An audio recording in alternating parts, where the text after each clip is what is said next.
Halo, nama saya Philip. Uh, saya orang Indonesia uh, yang dipercayain sama Tuhan ya, soalnya saya anggap bukannya karena skill saya, kepintaran saya bisa punya tempat di sini. Ya, saya ada toko di Philadelphia sini. Ya, syukur udah 13 tahun. Nama toko saya Double Q, QQ gitu. Dari tahun 2010 punya toko ini. Jadi waktu itu pas bulan apa ya? 4th of July actually bukanya. Waktu itu saya kerja satu blok dari sini di delivery pizza. Terus sering ngobrol-ngobrol kan, kadang-kadang telepon sama teman. Ada teman ngomong, kalau saya mah iseng-iseng kalau punya duit mah saya buka convenience store. Dari momen itu kok tiba-tiba kayak tek di saya convenience store kayak gitu loh. Saya juga dulu pernah ya sebelum di pizza ini juga kerja di 7-Eleven, jadi ada pengalaman ya, tahu mengenai toko-toko lah kayak gitu. Cuma pas momen itu kok bisa tiba-tiba kayak kebuka mata, loh ini kok kosong, toko sini kok kosong ya. Nah kayak gitu, akhirnya saya mulai cari-cari tahu, malah nggak ada duit itu.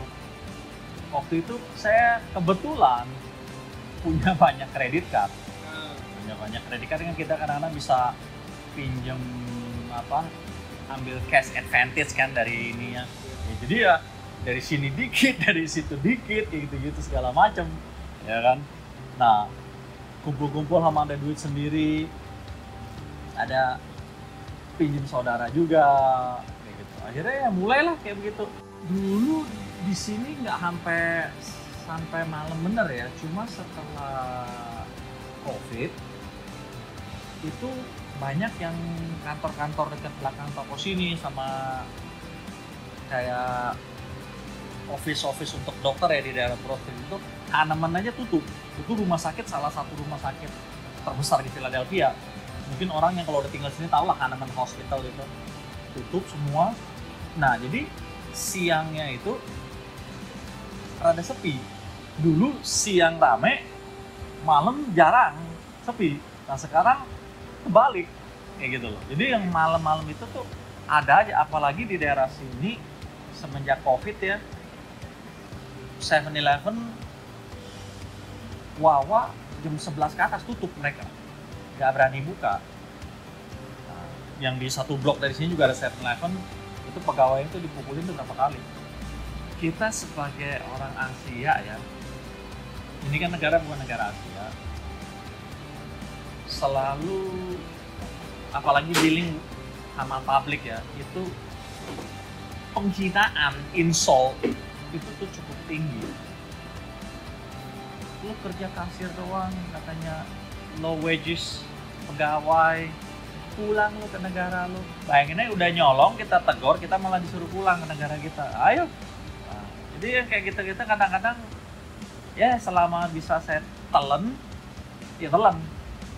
Ya, kadang-kadang malah dilempar barang kayak gitu. Pokoknya orang yang belum ngerasain ya, kalau cuma beda gini loh.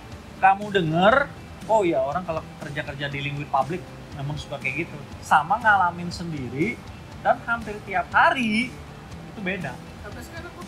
Oh iya, abuse tetap ada. Asian hate kan, ya selalu, ya kan, ada aja. Kayak gitu. Jadi ya kita pinter-pinter ininya lah. Selama mereka nggak, ya diancam sih udah bosen lah. Saya diancam ratusan kali, udah buat saya tuh masuk udah nyanyi aja. Sukanya ya kita nggak monoton kerjanya kan. Kalau kayak kita di office kan ya, emang keren sih ya, pakai jas, pakai dasi, ya, pakai pulpen, kan berhadapan dengan paperwork kayak gitu ya, stres di otak. Nah saya ya saya nggak bangga, tapi juga nggak malu. Saya bukan orang yang sekolahnya yang tinggi punya, yang orang bilang S2, S3, S lilin lah apa segala macam, ya kan. Saya lebih senang gerak-gerak kayak gitu loh. Jadi ya gerak terus ini gerak terus ini ya kan, apa aja kita kerjain sendiri. Yang kayak saya bilang, saya nggak bisa mendapatkan uang dengan memakai otak saya, ya pakai tenaga saya lah. Sama orang bilang mental ya. Soalnya kalau mental nggak kuat-kuat bener, nggak mungkin deh. Saya sebenarnya sendiri juga aneh. Waktu itu saya sempat, yang saya pernah cerita, saya berdiri di situ, saya duduk ngeliatin, kok berani ya gitu. Asia gitu.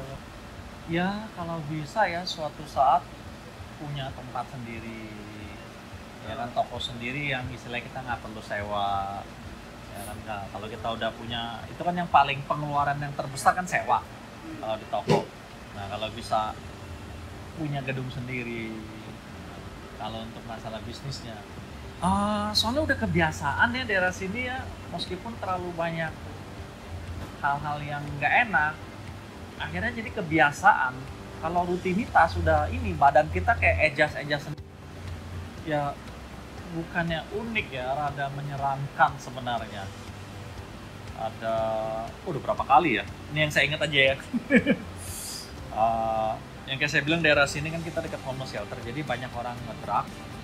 Itu ada customer saya juga, customer saya regular, nggak tahu kenapa tiba-tiba waktu itu dia keluarin pisau segini besar nih. Dia datang polisinya, ya polisinya tanya, kok lu nggak ini aja lepasin anjing lu. Saya bilang, he caused me no harm and I know him, gue bilang. Cuma hari ini dia rada ini aja, jadi ya selama dia nggak masuk ke dalam kasir untuk nyerang saya, ya saya bisanya mencegah lah. Terus yang lainnya juga ditodong pistol pernah, dirampok di sini malam-malam itu 3 tahun yang lalu, pas zaman-zamannya COVID, yang orang yang pakai masker. Saya waktu itu udah curiga juga, saya nggak nyangka, bener-bener nggak nyangka ditodong pistol, nodong, keluarin tangannya ini di triggernya, di tempat dia nembak. Padahal saya udah gini, ya kan, saya udah mundur, jadi dia bisa ngeliat saya kan, jadi saya nggak ada apa-apa. Saya udah keluarin lagi, saya kasih dia duit. Nah sambil ngambil, saya udah habis gini, sambil ngambil dia tuh lebih nervous daripada saya. Jadi gini, lihat ke depan, lihat ke belakang, lihat ke samping, ngeliat ke saya, tapi tangannya ini yang kagak enak di belakang. Saya masih santai loh ngomong loh. Saya bilang, can you not keep pointing at me, your gun? Gue bilang, you see the gun? I mean, you see the money? You see my hand here? Gue bilang, boleh nggak jangan saya udah geser diikutin. Ini ngikutin saya, tangannya di situ. Saya bilang, ambil aja duitnya. Saya bilang, terus begini. Aduh, makin gini. Waduh, itu ya, buset dah.